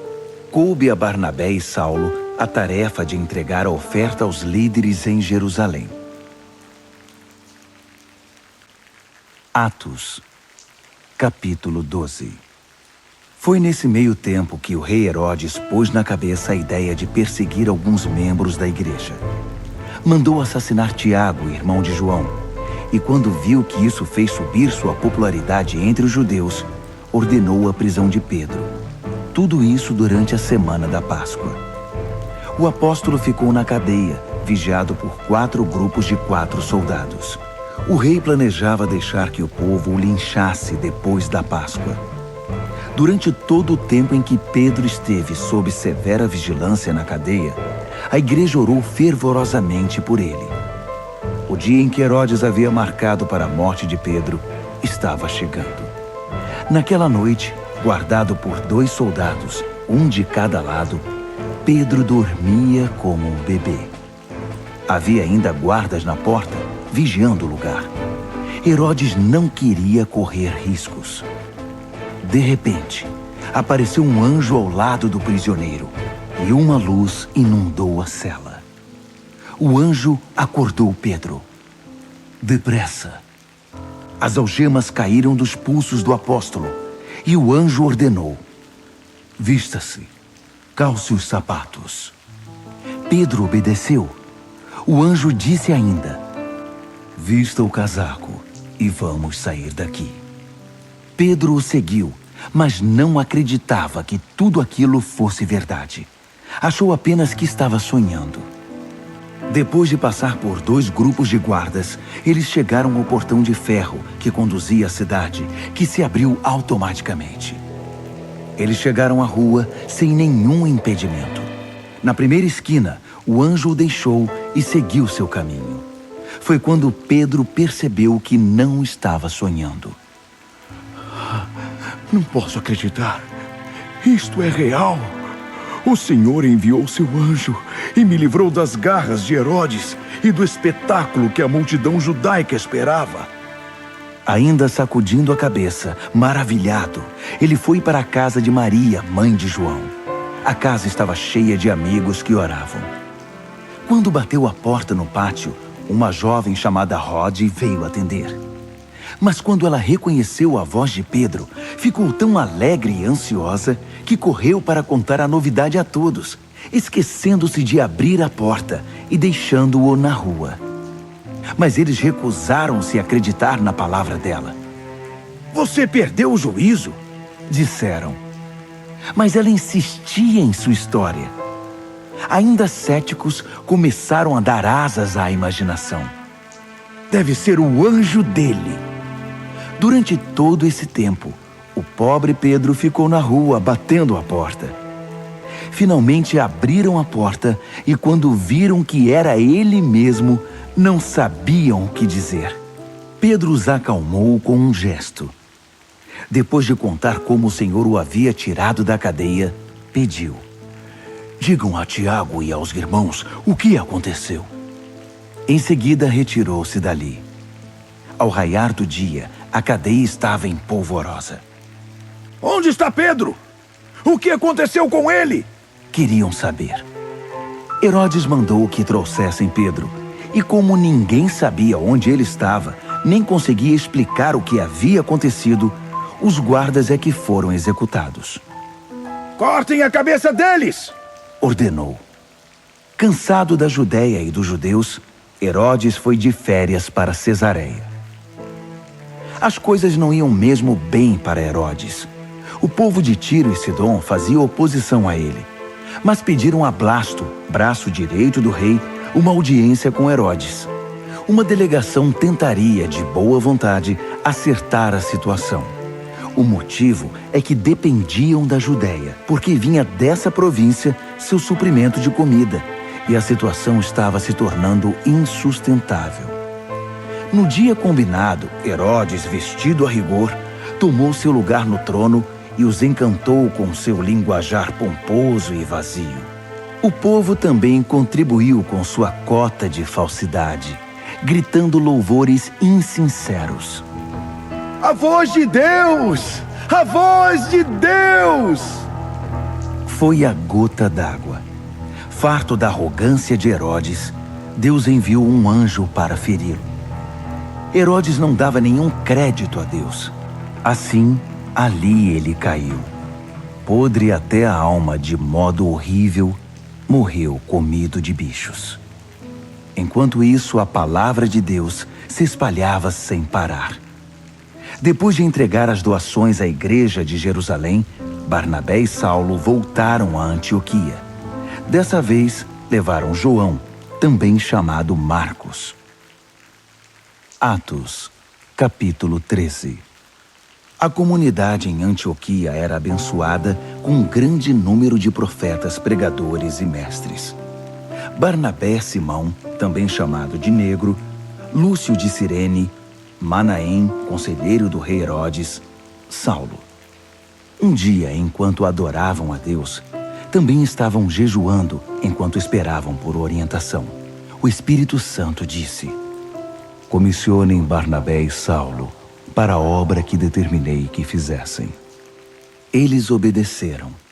Naquele ambiente de fervor, obediência, jejum e oração, impuseram as mãos sobre os 2 homens e os despediram. Guiados pelo Espírito Santo na nova tarefa, Barnabé e Saulo desceram a Seleucia e pegaram um navio para Chipre.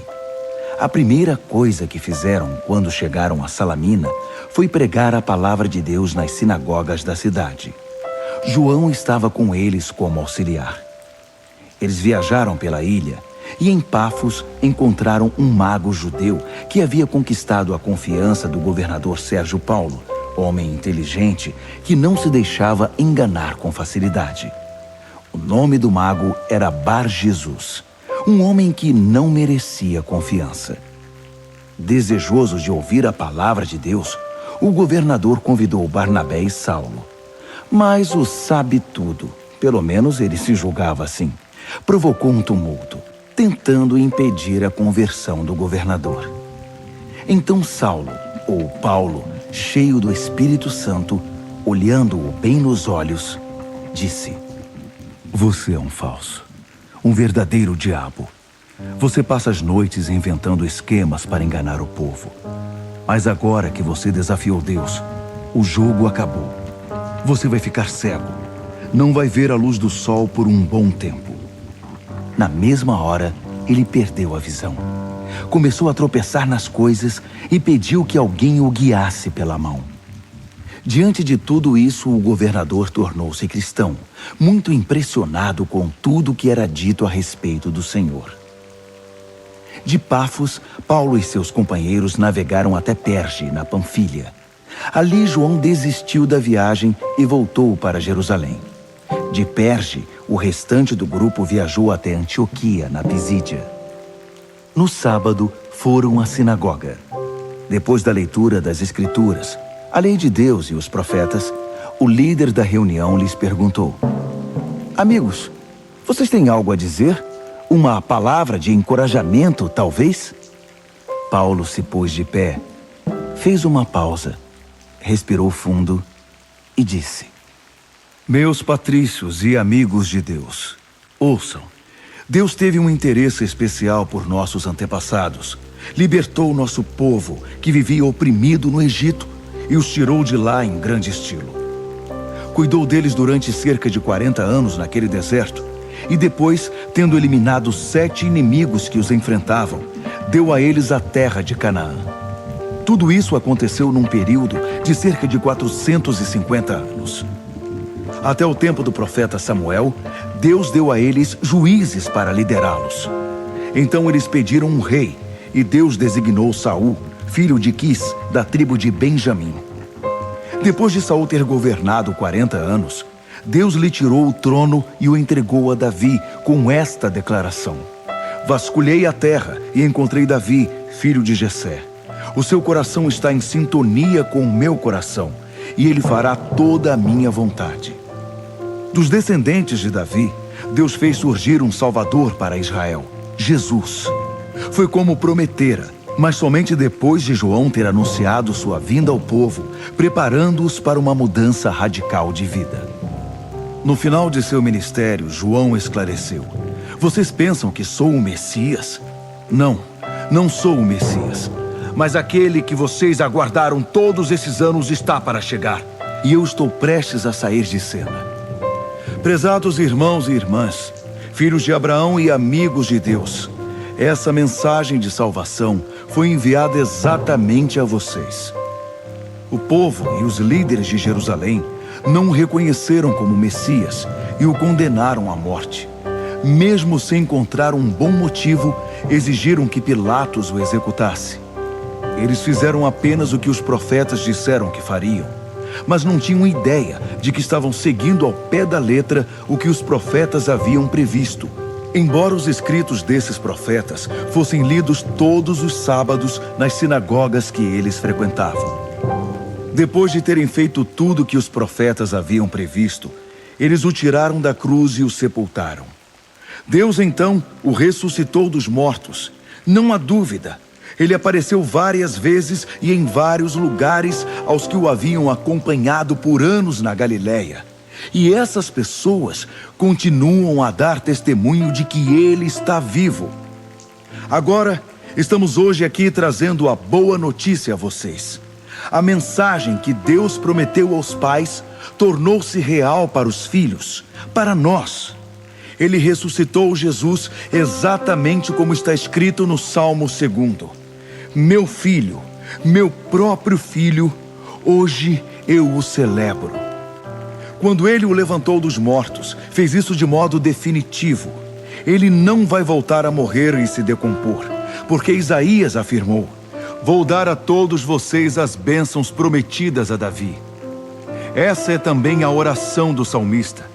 Tu não vais deixar que teu santo se decomponha e apodreça. Depois de cumprir a missão para a qual Deus o designou, Davi morreu e está sepultado há muito tempo, e seu corpo se decompôs. Mas aquele que Deus ressuscitou não se decompôs. Quero que vocês saibam, meus prezados, que é por causa do Jesus ressuscitado que o perdão dos pecados pode ser prometido a vocês. Ele realiza, naqueles que creem, tudo o que a lei de Moisés nunca pôde realizar. Mas qualquer um que crê no Jesus ressuscitado é declarado bom e justo diante de Deus. Não façam pouco caso do que estou dizendo. Não queiram que a palavra do profeta se aplique a vocês. Cuidado, cínicos. Olhem bem. Observem o mundo de vocês se despedaçar. Vou fazer algo bem diante dos seus olhos em que vocês não vão acreditar, ainda que estejam vendo. Quando a reunião acabou, Paulo e Barnabé foram convidados a pregar no sábado seguinte. Depois que a maioria do povo se dispersou, alguns judeus reconvertidos ao judaísmo vieram reunir-se com Paulo e Barnabé, que os exortaram numa longa conversa a ficar firmes na nova vida que estavam começando a viver na graça de Deus. No sábado seguinte, praticamente a cidade inteira foi ouvir a palavra de Deus. Vendo a multidão, alguns judeus roeram-se de inveja e começaram a fazer oposição a Paulo, contradizendo tudo o que ele dizia. Um espetáculo deprimente. Mas Paulo e Barnabé ficaram firmes e declararam: era necessário que a palavra de Deus fosse pregada primeiro a vocês, judeus. Mas como vocês não querem nada com ela, deixando claro que não abrem o coração para a vida eterna, a porta está aberta aos de fora.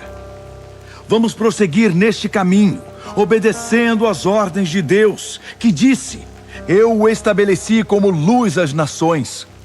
Você proclamará salvação aos 4 ventos e pelos 7 mares. Quando os de fora, isto é, os que não são judeus, ouviram isso, mal se seguravam de tanta alegria. E todos os que estavam destinados à vida plena depositaram a confiança em Deus. Eles honraram a palavra de Deus, recebendo essa vida. E a mensagem se espalhou como fogo incontrolável por toda a região. Alguns judeus convenceram as mulheres mais respeitadas e os homens de alta posição na cidade de que o agradável estilo de vida deles estava ameaçado. Alarmados, forçaram Paulo e Barnabé a sair da cidade. Os 2 discípulos deram de ombros e foram para a cidade seguinte, Icônio. Estavam felizes, transbordantes de alegria e do Espírito Santo. Atos, capítulo 14. Quando chegaram a Icônio, procuraram a sinagoga como sempre faziam e pregaram ao povo. A mensagem convenceu os judeus e não judeus, e não foi pouca gente. Mas os judeus descrentes começaram a difamar Paulo e Barnabé, semeando desconfiança e suspeita na mente do povo. Os 2 apóstolos ficaram ali um bom tempo, falando aberta e confiantemente, manifestando os dons de Deus que confirmava a obra deles com milagres e maravilhas. No entanto, a opinião pública se dividiu. Alguns ficaram do lado dos judeus e outros defendiam os apóstolos. Um dia, depois de saber que um grupo formado por judeus e não-judeus havia sido organizado para linchá-los, Paulo e Barnabé fugiram para as cidades próximas da Licaônia, Listra, Derbe e região. Ali prosseguiram anunciando a mensagem. Em Listra havia um homem que não podia andar. Vivia sentado, pois era aleijado desde que nascera. O aleijado estava entre os que ouviam Paulo falar. E olhando-o nos olhos, o apóstolo viu que ele estava pronto para a obra de Deus, pronto para crer. Então disse bem alto para que todos ouvissem: Ponha-se de pé! O homem levantou-se e começou a pular e andar, como se tivesse feito aquilo a vida toda. Quando viu o milagre, a multidão gritou entusiasmada no dialeto licaônico: Os deuses desceram a nós! Estes homens são deuses! Para eles, Barnabé era Zeus, Paulo Hermes, o mensageiro dos deuses, pois era Paulo quem falava.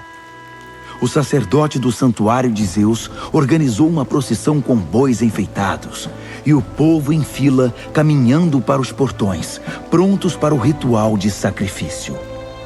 Quando Barnabé e Paulo perceberam o que estava acontecendo, trataram logo de impedi-los. Sacudindo os braços, interromperam a procissão, dizendo: O que é isso? O que pensam que estão fazendo? Não somos deuses.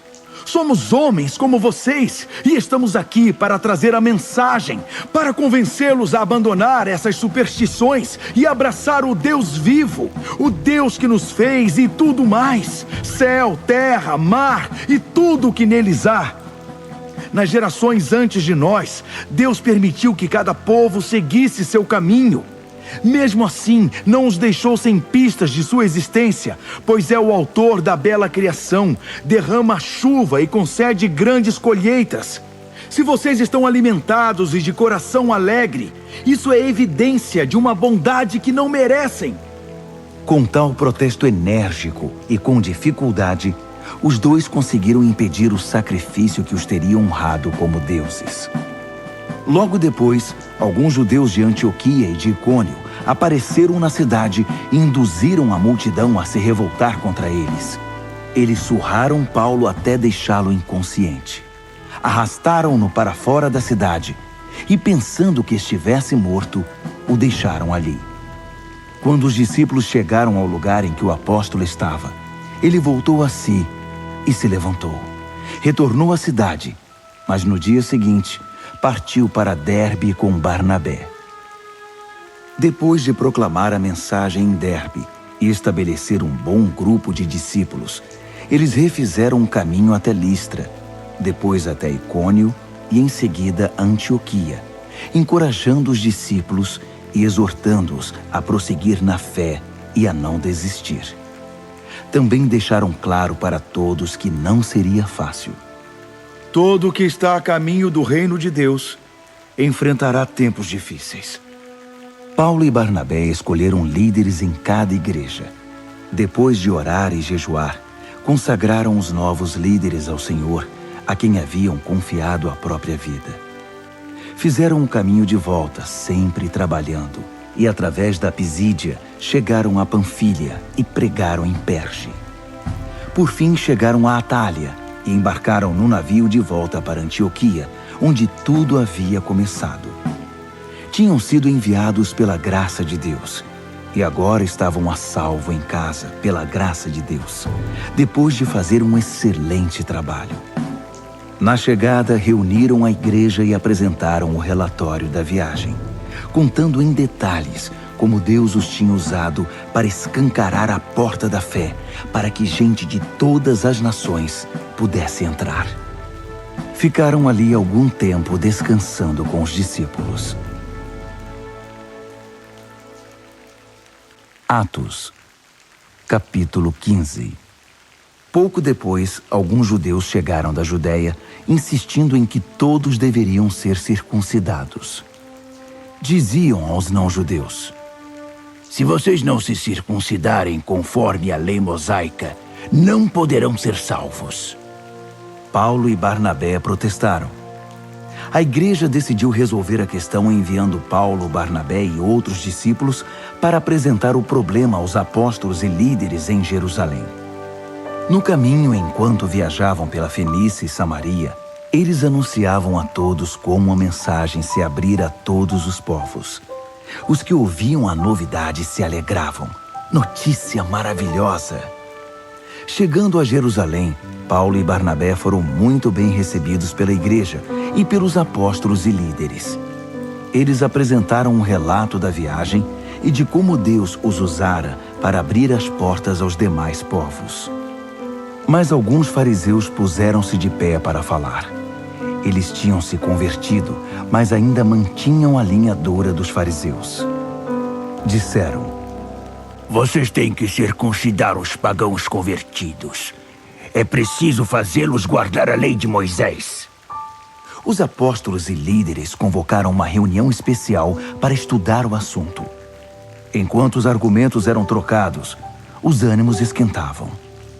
Então Pedro tomou a palavra. Amigos, vocês bem sabem que há muito Deus deixou claro que era sua vontade que os pagãos ouvissem a mensagem das boas novas e a abraçassem. E isso aconteceu não de segunda mão ou de ouvir falar por aí, mas diretamente por meu intermédio. Deus, que não pode ser enganado por nenhum fingimento, mas sempre conhece o pensamento humano, concedeu a eles o Espírito Santo, exatamente como o deu a nós. Ele tratou-os de fora, exatamente como nos tratou, começando com o que eles eram e trabalhando desse ponto em diante. Depois que creram nele, tiveram a vida purificada. Então, por que vocês agora provocam Deus, oprimindo os novos convertidos com regras que oprimiram nossos antepassados e a nós também? Acreditamos que somos salvos pelo que o Senhor Jesus, por sua pura graça, maravilhosamente fez por nós, e também pelos que não são da nossa nação. Por que estamos discutindo então? Houve um silêncio geral. Ninguém dizia uma palavra. Nesse ambiente, Barnabé e Paulo relataram os milagres e as maravilhas que Deus havia feito nas outras nações, pelo ministério deles. O silêncio agora era total. Não se ouvia um pio. Foi aí que Tiago quebrou o silêncio. Amigos, ouçam! Simão nos lembrou que Deus, desde o princípio, deixou claro que os não-judeus seriam incluídos no seu plano. Isso está em perfeita harmonia com as palavras dos profetas. Depois disso eu voltarei, reconstruirei a casa arruinada de Davi. Vou refazer tudo. Eu a farei como nova outra vez. Então, os outros povos que procuram vão encontrar. Eles terão um lugar para ir. Todos os povos pagãos estão incluídos na obra que farei. Deus prometeu isso. E agora está fazendo. Não é um pensamento novo. Ele sempre quis que fosse assim. Por isso, esta é a minha decisão. Não vamos impor um peso desnecessário sobre os não-judeus que se convertem ao Senhor. Vamos escrever uma carta com estes dizeres: não se envolvam com nenhum tipo de idolatria, guardem a pureza moral no sexo e no casamento, não sirvam comida ofensiva aos judeus cristãos, como é o caso do sangue e da carne ritualmente impura. Essa é a essência da lei de Moisés, pregada e honrada há séculos todos os sábados, em todas as cidades que habitamos. Todos concordaram. Apóstolos, líderes, todos os presentes. Eles escolheram Judas, também chamado Barsabás, e Silas, ambos muito respeitados na igreja, e os enviaram na companhia de Paulo e Barnabé com esta carta. Dos apóstolos e líderes, amigos de vocês, aos nossos amigos em Antioquia, Síria e Cilícia, saudações. Ouvimos falar que alguns homens das nossas igrejas procuraram vocês com ideias que os confundiram e entristeceram. Esclarecemos que eles não foram autorizados por nós. Nós não os enviamos. Concordamos agora, unanimemente, em escolher representantes e enviá-los a vocês com nossos bons amigos Barnabé e Paulo. Escolhemos homens confiáveis como Judas e Silas. Eles enfrentaram a morte várias vezes por causa do nosso Senhor Jesus Cristo. Nós os enviamos para confirmar, num encontro face a face com vocês, o que registramos por escrito. Pareceu bem ao Espírito Santo e a nós que vocês não fossem entristecidos por nenhum peso. Acatem apenas estas exigências básicas. Não se envolvam com nenhum tipo de idolatria. Não sirvam comida ofensiva aos judeus cristãos, como é o caso do sangue e da carne ritualmente impura. E guardem a pureza moral no sexo e no casamento. Essas orientações são suficientes para que sejam mantidas relações agradáveis entre nós. Deus seja com vocês.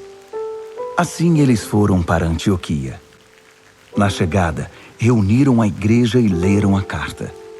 O povo ficou aliviado e satisfeito. Judas e Silas, bons pregadores, fortaleceram os novos irmãos com palavras de encorajamento e esperança. Na hora de ir para casa, os novos amigos se despediram deles com alegria e muitos abraços. Dessa maneira, voltaram para informar o resultado da missão aos que tinham enviado. Paulo e Barnabé permaneceram em Antioquia, ensinando e pregando a palavra de Deus. Mas não estavam sozinhos. Já havia muitos mestres e pregadores na época em Antioquia. Depois de alguns dias, Paulo disse a Barnabé: "Vamos voltar e visitar todos os nossos amigos em cada uma das cidades em que pregamos a palavra de Deus. Vamos ver como eles estão." Barnabé queria levar João, também chamado Marcos, mas Paulo não concordou. Não queria levar alguém que desistira com facilidade, que na primeira dificuldade os abandonou na Panfilha. Os ânimos se exaltaram e, por fim, eles seguiram caminhos separados.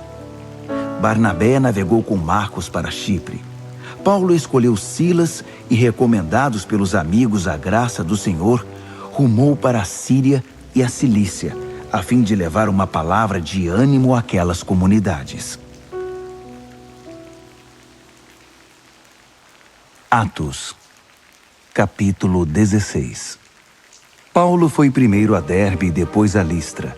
Ali encontrou um discípulo, Timóteo, filho de uma mãe judia muito consagrada e de pai grego. Todos os amigos em Listra e Icônio garantiram que ele era um rapaz excelente. Paulo quis levá-lo para a admissão, mas primeiro o circuncidou para não ofender os judeus que viviam naquela região. Todos sabiam que o pai dele era grego. Enquanto viajavam de cidade em cidade, apresentavam as orientações que os apóstolos e líderes em Jerusalém haviam decidido. Essa medida se revelou bastante útil. Dia após dia, as igrejas se fortaleciam na fé e cresciam em número. Eles foram para a Frígia e atravessaram a região da Galácia. O plano era seguir na direção oeste até a província da Ásia, mas o Espírito Santo impediu que prosseguissem. Eles foram para Mísia e tentaram seguir para o norte até Bitínia, mas o Espírito de Jesus também não os deixou ir para lá. Depois de passar pela Mísia, desceram até o porto marítimo de Troade. Naquela noite, Paulo teve um sonho. Um macedônio estava de pé na praia e chamava do outro lado do mar: "Venha a Macedônia e ajude-nos." O sonho foi revelador para Paulo. Imediatamente ele começou a fazer os preparativos para a viagem à Macedônia. Tudo estava acertado. Agora sabíamos com certeza que Deus nos havia chamado para pregar aos europeus. Embarcando em Troade, fomos direto para Samotrácia.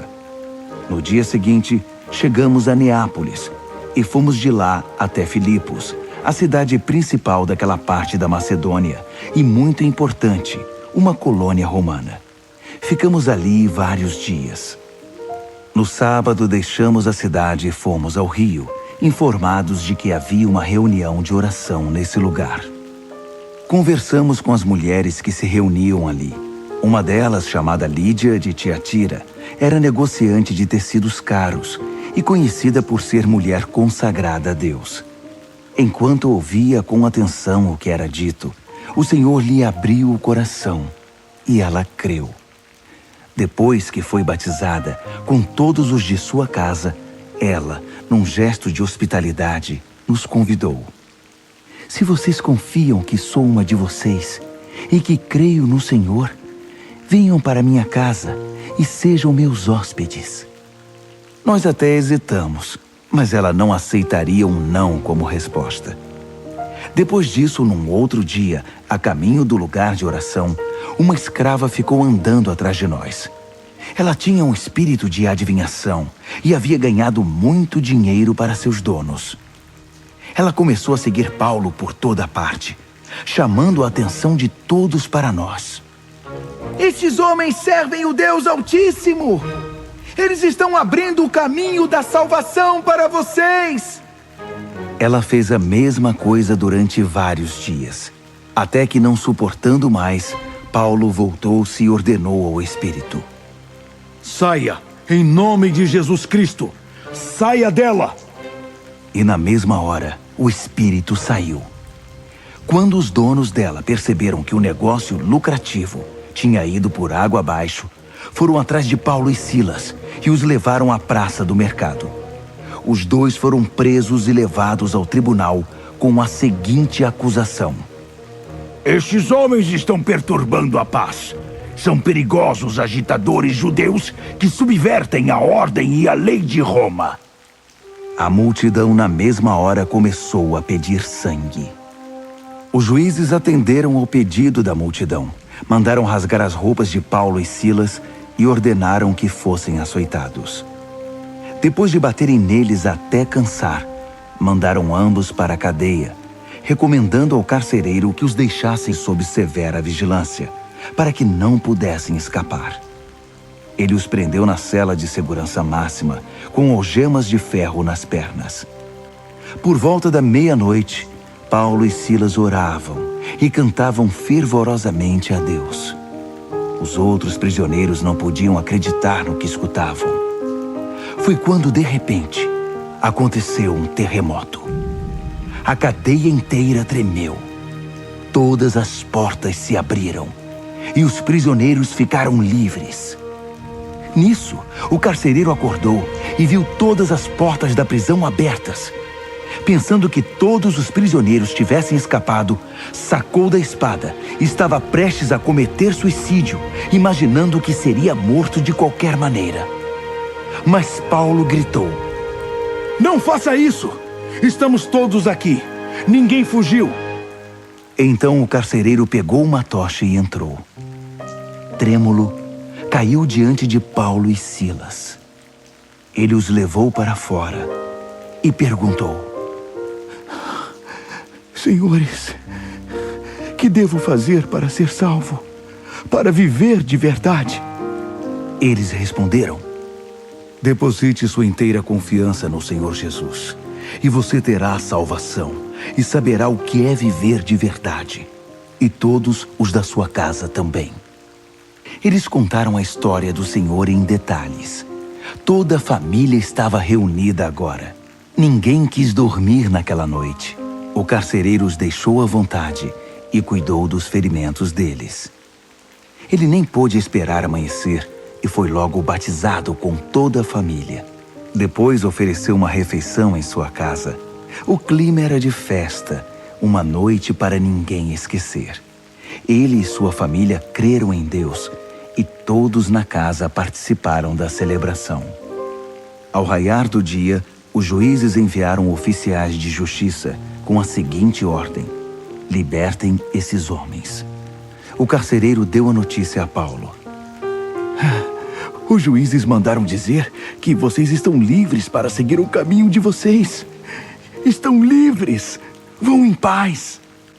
Mas Paulo não se moveu e disse aos oficiais de justiça: Eles nos espancaram em público e jogaram na cadeia legítimos cidadãos romanos. Agora querem resolver a situação por baixo dos panos? Nada disso. Se nos querem tirar daqui, que venham eles mesmos e nos libertem à vista de todos. Os oficiais de justiça deram o recado, e os magistrados entraram em pânico, porque não imaginavam que Paulo e Silas fossem cidadãos romanos. Eles correram para lá, apresentaram suas desculpas e pessoalmente os acompanharam, implorando que saíssem da cidade pacificamente. Depois que saíram da cadeia, Paulo e Silas foram para a casa de Lídia, a fim de rever os amigos e encorajá-los na fé. Só então seguiram caminho.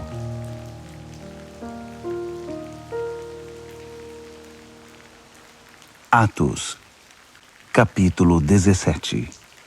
Pegando a estrada para o sul, através de Anfípolis e Apolônia, chegaram a Tessalônica, onde havia uma comunidade de judeus.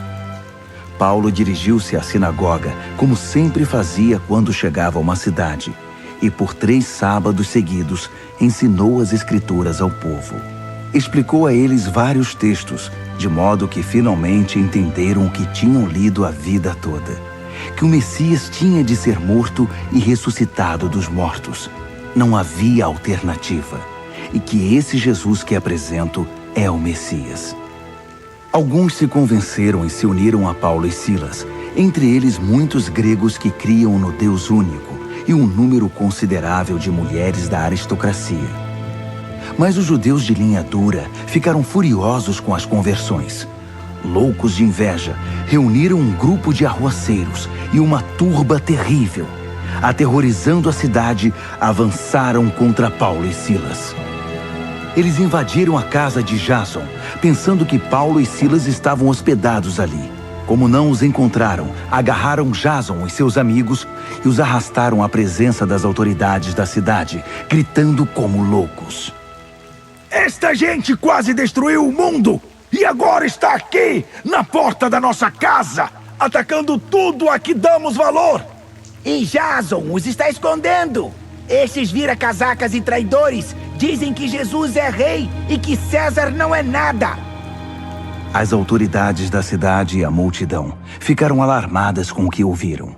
Assim, impuseram uma fiança pesada sobre Jason e depois o libertaram, enquanto investigavam as acusações. Naquela noite, no meio da escuridão, os amigos de Paulo e Silas os tiraram da cidade. Eles foram enviados a Bereia, onde mais uma vez se misturaram à comunidade judaica. Ali os judeus receberam a mensagem de Paulo com entusiasmo e se encontravam com ele diariamente, examinando as Escrituras para ver se elas davam mesmo apoio ao que ele dizia. Foi muito melhor do que em Tessalônica. Muitos deles passaram a crer, e entre eles alguns gregos proeminentes da comunidade, mulheres e homens de influência.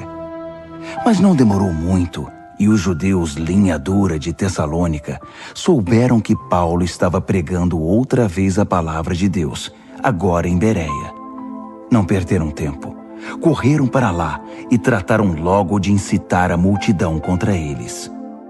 Com a ajuda dos amigos, Paulo tomou o navio e escapou pelo mar. Silas e Timóteo ficaram ali. Os homens que ajudaram Paulo a fugir levaram-no para Atenas e o deixaram ali. Paulo enviou por eles uma mensagem a Silas e Timóteo: venham assim que puderem. Enquanto aguardava Silas e Timóteo em Atenas, Paulo ficava cada vez mais irritado com todos aqueles ídolos do lugar. A cidade só tinha ídolos. Ele discutia na sinagoga com os judeus e com outros que pensavam de modo semelhante. Todos os dias saía às ruas e discutia o assunto como podia. Foi quando ele conheceu alguns intelectuais epicuristas e estoicos e logo passou a debater com eles. Alguns fizeram pouco caso dele. Pura bobagem. Outros, ouvindo-o falar de Jesus e da ressurreição, ficaram intrigados. Uma perspectiva nova sobre os deuses. Fale mais. Os intelectuais combinaram uma apresentação pública no Areópago, onde havia um pouco mais de tranquilidade. Disseram: Isso é novidade para nós. Nunca ouvimos nada semelhante. De onde você tirou tudo isso? Explique-nos. Queremos entender. O centro de Atenas era um lugar ideal para novidades. Havia sempre pessoas circulando ali, naturais do lugar e gente de fora, ansiosos pela última novidade. Paulo pôs-se em pé no Areópago e discursou. É claro que vocês, atenienses, levam sua religião muito a sério. Eu, recém-chegado aqui, fiquei fascinado com a quantidade de santuários. Então encontrei um deles com uma inscrição: ao Deus que ninguém conhece. Estou aqui para apresentar a vocês justamente esse Deus, para que possam adorá-lo com inteligência, sabendo com quem estão lidando. O Deus que fez o mundo e tudo o que está nele. O Senhor dos céus e da terra não vive em santuários feitos sob medida, nem precisa que a raça humana se desgaste por causa dele, como se ele não pudesse tomar conta de si mesmo. Ele fez as criaturas, nenhuma criatura o fez. Começando do nada, ele fez toda a raça humana e criou a terra habitável, com muito espaço e tempo para uma vida em que pudéssemos buscar Deus, e que em vez de ficar tateando na escuridão, pudéssemos de fato encontrá-lo. Ele não brinca de esconde-esconde conosco. Ele não está num lugar remoto, está bem próximo. Vivemos e nos movemos nele, não podemos escapar dele.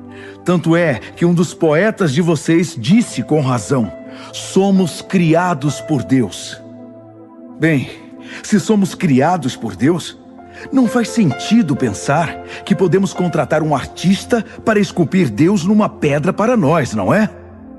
Deus até agora não levou isso em conta, pois vocês não conheciam muita coisa. Mas esse tempo passou. O desconhecido é agora conhecido e está pedindo uma mudança radical de vida. Ele estabeleceu um dia em que toda a raça humana será julgada e tudo será acertado. Também já indicou o juiz, confirmando-o diante de todos quando o ressuscitou dos mortos. Ao ouvir a expressão ressuscitou dos mortos, as opiniões se dividiram. Alguns riram dele e começaram a fazer piadas. Outros disseram: Vamos discutir esse assunto em outra ocasião. Queremos ouvir mais. Mas era o suficiente por aquele dia, e Paulo foi embora. Houve ainda os que foram convencidos ali mesmo e creram. Eles se uniram a Paulo, entre eles Dionísio, o Areopagita, e uma mulher chamada Dâmaris. Atos, capítulo 18. De Atenas, Paulo foi para Corinto. Ali conheceu Áquila, judeu nascido no Ponto, e sua esposa Priscila. Eles tinham chegado havia pouco tempo da Itália, porque o imperador Cláudio havia expulsado os judeus de Roma. Paulo ficou com eles e trabalharam juntos na fabricação de tendas. Todos os sábados ele estava na sinagoga, procurando convencer judeus e gregos a respeito de Jesus. Quando Silas e Timóteo chegaram da Macedônia, Paulo teve condições de dedicar tempo integral à pregação e ao ensino, com o objetivo de persuadir os judeus de que Jesus era de fato o Messias de Deus. Mas não obteve muito êxito. Eles entravam em discórdia e o contradiziam o tempo todo. Muito aborrecido, Paulo por fim se cansou deles e desistiu. Façam como quiserem. Vocês fizeram a cama, então deitem nela. De agora em diante vou dedicar meu tempo às outras nações. Depois disso, ele foi morar na casa de Tício Justo, homem consagrado a Deus, vizinho da sinagoga. Mas os esforços de Paulo com os judeus não foram de todo em vão, porque Crispo, chefe da sinagoga, passou a crer no Senhor. Toda a sua família creu com ele. Ao ouvir Paulo, muitos coríntios creram e foram batizados. Certa noite, o Senhor falou a Paulo num sonho. Fique firme. Não permita que ninguém o intimide ou silencie. Não importa o que aconteça, estou com você e ninguém poderá feri-lo. Você não imagina quantas pessoas tenho nesta cidade. Era tudo de que ele precisava ouvir. Morou ali 1 ano e meio, ensinando a palavra de Deus com fidelidade aos coríntios.